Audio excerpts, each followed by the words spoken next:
Narito tayo ngayon upang matunghayan ang nag-iinit at talaga namang napaka-latest na update sa issue ni Ate Erica. Sa pagpapatuloy ng ating istorya ay nandun pa rin si Kalingap Val Santos Matubang sa dating bahay nila Ate Erica, kung saan nandun din ang lolo ni Ate Erica na si Lolo Miguel at ang tita nito na nag-video patungkol sa issue nila. Kasalukuyan nga sinisolusyonan na din ni Kalingap Val Santos Matubang ang away na ito, sapagkat bilang isang pamilya ay pangit din tignan na nagkakaroon ng ganitong issue. At ang issue nga na ito ay dahil lamang sa pera. Yung anak mo na nanay nila, tapos may pinagkasama. May pinagkasama siya? Binata man. May asawa din po, kaya lang wala may asawa patay. Okay. Sumalo. Ilan taon na yung nanay na Erica? Ilan taon na po yun? Nanay nila? Ako na po yun. 40 na yata, no? Bata pa. Hindi na. 43 siya, kung 44. Bata pa yung anak mo. Nagin mo yan sila? Ngayon po dyan.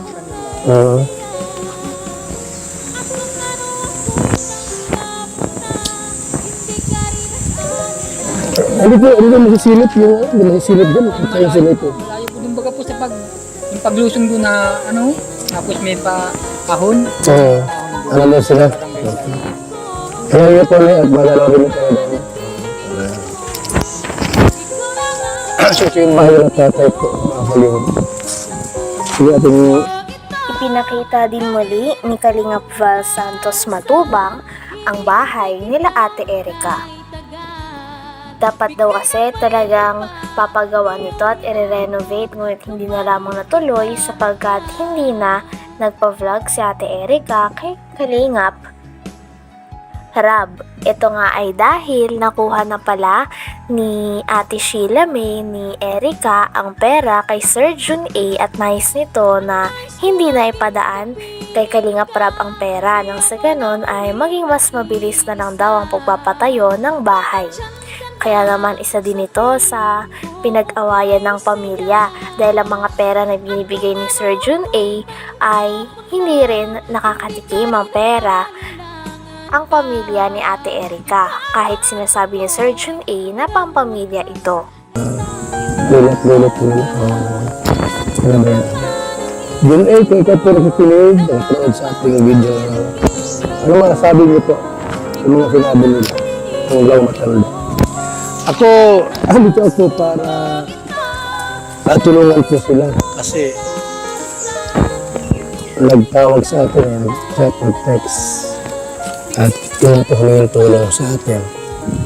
Although sila po ay si Erica po ay nagka-problema, kasi umalis sa Kalingap, hindi nagpa-vlog. Pero yung vlog po dito mga Kalingap, tuloy-tuloy po yun.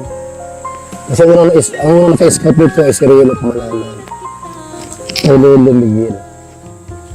So, ang tanong ko kayo Mr. kay John A, ano ang masasabi mo? Nasa dalawang hinahangaan mo. Hindi po ay nakatao, matag-Diyos, okay? Ang sinunod ito. Huwag mong huwag mong... Ayon pa sa pamilya ni Ate Erica ay para sa kanila daw, ang isang pamilya ay nagdadamayan daw at magkasama sa hirap at ginhawa. Ngunit nabaliktad na nga at hindi na ganito ang nangyayari dahil simula daw nagkaroon na ng pera at nahawakan na ni Ate Erica at ng kanyang ate ang pera na pinadala ni Sir Jun A ay nagbago na daw ang ugali ng mga ito. Na hindi na nga daw nila binibisita ang mga tao na nag-aruga, nagpalaki at talaga namang nagpaaral sa kanila simula nung bata pa sila. Hindi na rin daw hangad ni Lolo Miguel na magkaayos pa sila. Ang gusto na lamang nila ay sana manahimik na ang mga tao kakabato ng mga maling impormasyon at paninira sa kanilang pamilya dahil ayaw ni Lolo Miguel na nilalapastangan siya. Na-scout ito ng Kalingap partners natin.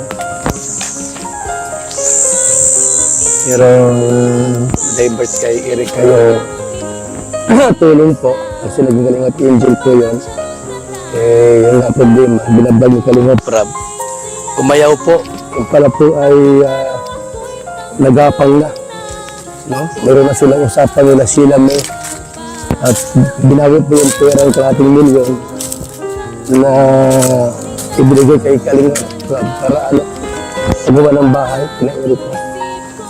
Mga kaibigan. Yun ang gusto nila yung may gawa natin. Pero sana nga po mga kaibigan, hindi mabago yung Panginoon. Sa tingin doon sa lulot po nila. Ano ba yan? Yun kung ikaw po nakikinig, nag-proud sa ating video ngayon. Ano mga sabi niyo po? Yung mga sinabi nila. Ang lang matanda. Dito ako pa. Dahil sa problema na ito sa pagitan ni Ate Erica at ng kanyang pamilya, ay sabi nga din ni Kalingap Val Santos Matubang na handa daw siya na solusyonan ng ito. Kaya naman tinatanong niya at patuloy niyang ini-interview ang pamilya ni Ate Erica nang sa ganon ay malaman niya pati na rin ng mga tao ang tunay na side o ang hinaing ng pamilya ni Ate Erica sa kanya. Hangad pa din naman ni Kalingap Val Santos Matubang na maayos daw ang away na ito sa pagitan ni Ate Erica at ng kanyang pamilya. Dahil kahit anong mangyari ay hindi maalis ang katotohanan na lahat sila ay isang pamilya at magkakadugo lamang. Kaya pangit lang din na nag-aaway sila dahil sa pera at matatapos ang kanilang koneksyon dahil lamang dito. Huwag mong huwag mong konsultuhin yung dalawa. Hindi pa napunta rito, nag-birthday yung lola, hindi na naman napadalaw. Tapos nagpinto-pipita, sila rin may nagastos daw sila sa birthday.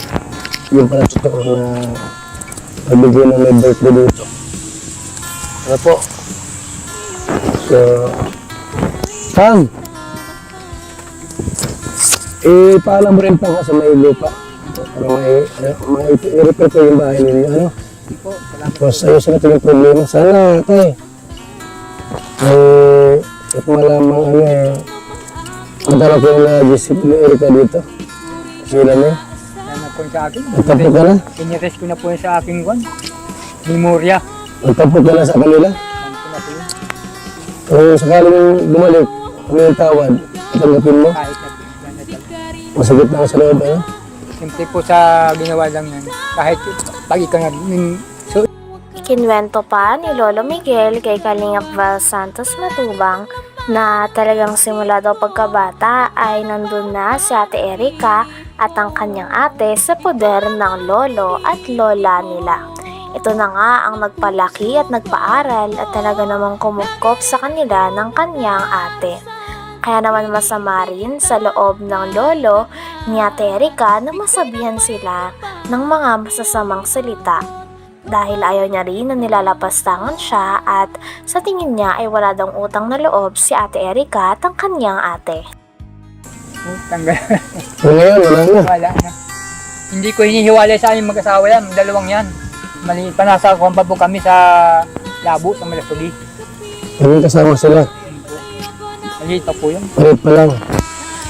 Eh ngayon, nag-ibang ugali. Nasa pa kayo magulang yan, yung tatay niya. Ay, nakakidenti po, taga Mindanao yun, taga Namatay na. Agusan del Sur. na. Patay na. So ikaw na nagpalaki. Kami na pala. Ilang taon yung namatay yung tatay nila? Ilang taon sila Erica? Sige namin ako. Siguro, mga grade 6 po yan. Mga bata po. Wala sila magkakapatid. Dalawa na sila. Dalawa lang po yan. Kaya nalalagaan namin, tuwa-tuwa nga ako, unang apo ko sa babae. Minalmahal ko. Eh, paglaki, nagkasungay. Wala na aking mga bata ko. Nilimot na yung nilakihan nila. Oo. Kung saan ang galing? Hindi ko manuwaan kung tanggal, mga ugali na pagkagayon. Hanggang dito na lamang muna ang ating napakainit, nagtitrending at talaga namang mas nakakaintriga na issue ni Ate Erica. Maraming salamat sa inyong panonood. Hanggang sa muli. Bye!